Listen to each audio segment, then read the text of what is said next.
inače sam ja sportaš i rekli su kad načelnik trči, hoćeš s njim trčati ujutro. I tada sam ga prvi puta u životu vidio, susreo me na televiziji, trčali smo 10 km i u tom našem susretu, trčanju, dogovorili smo ovaj susret.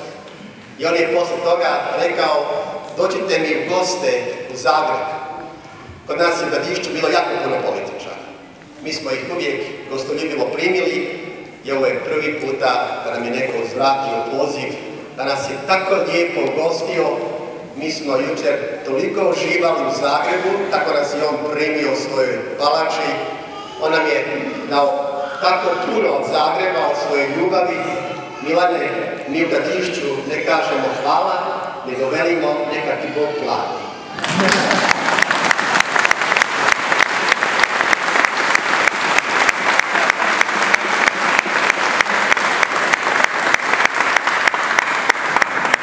Uistinu, mi smo oduševljeni.